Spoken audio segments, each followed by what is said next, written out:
Hi, welcome to this edition of Inside DCPS. I'm Shelly Hammons, and today we're on location at Apollo High School with Lisa Garner. Lisa has recently been named the Kentucky Spanish Teacher of the Year. So Lisa, tell us a little bit about yourself outside of the classroom, and then we'll kind of talk about your teaching experiences. Okay. Well, outside of the classroom, I like to follow my son, Seth, in college because he swims for their team.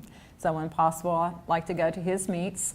And in the last few years, I've been trying to get back in shape. So I've been trying to run a little bit, working out at Edge Fit. And so I've been running a few 5Ks. So what about your education? Like, what made you want to come into teaching? Oh gosh, I guess I always knew I wanted to do education. It was just a matter of trying to figure out which area of education. So at first I thought about special services, and I actually did get a degree in that.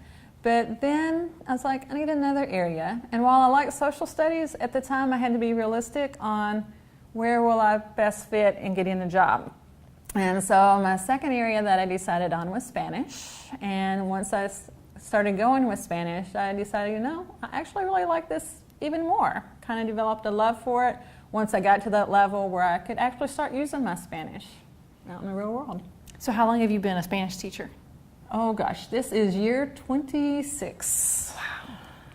So what other Spanish do you have outside of the classroom? What experiences have you brought into the classroom? Okay. My first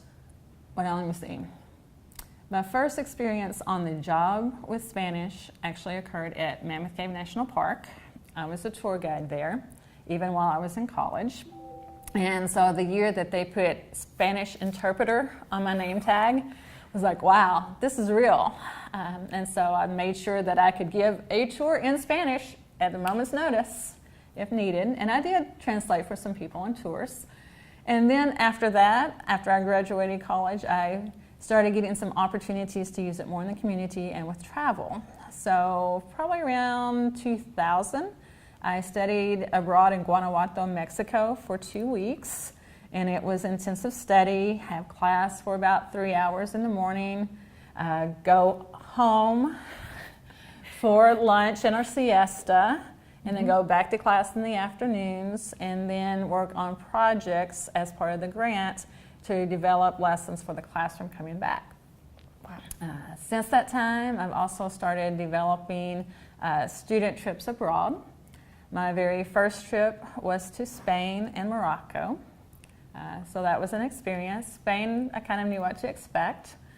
Morocco, my students going with me were 18 and the parents had given permission.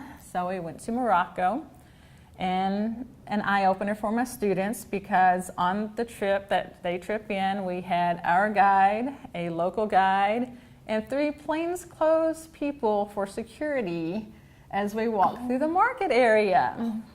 And the students were like, Miss Garner, we're so glad that we went because it makes us so appreciative of everything that we have here, but we're never going back again. So that was the first experience with students. Since that time, I've done a few more trips to Spain, Puerto Rico, if it's doable this summer, several trips to Costa Rica and to Nicaragua this last year, and just taking students and letting them have the opportunity to start seeing that they can use their Spanish out in the real world, and that yes, you can communicate and be understood even if your Spanish isn't 100% perfect. So your classroom, you're the Kentucky Spanish Teacher of the Year. So what stands out besides these experiences in the classroom for you? In the classroom for me, we do a lot with performance-based assessments, and I think that went a long way.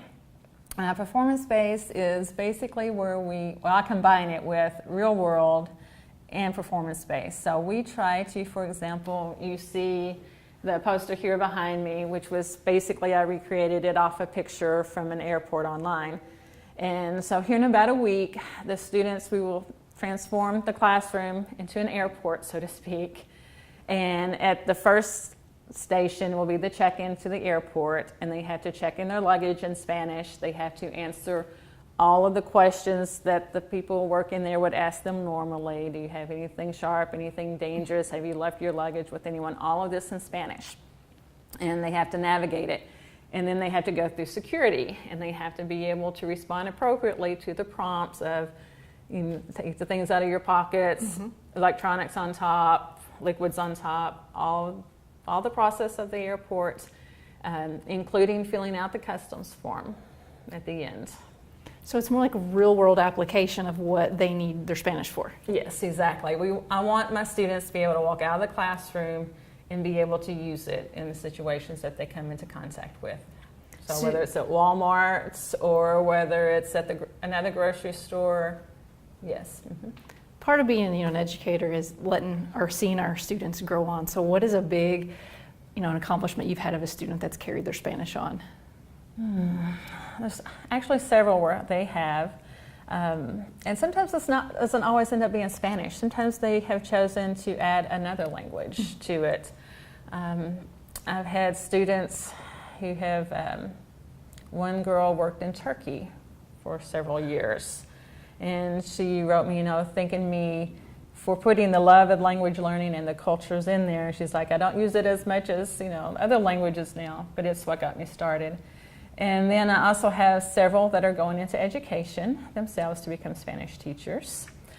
And just this last week, I had a student come back who's at Notre Dame, who is studying both Spanish and Arabic. Oh, wow. To be able to help, in order to be able to help with students and people in our community learn English so that they can better contribute to our society. And one is still in college, but I was really impressed with her because she decided she really wanted to learn the language. So her freshman year, she went from 0 English to getting a job in a Mexican restaurant to becoming fluent enough to receive second in state in a scholarship competition. And so she's also continuing her Spanish studies. Sounds like you're a valuable asset to Apollo in our community. I try to be. Congratulations. Okay, thank you. Thank you. Thank you for tuning in to this edition of Inside DCPS.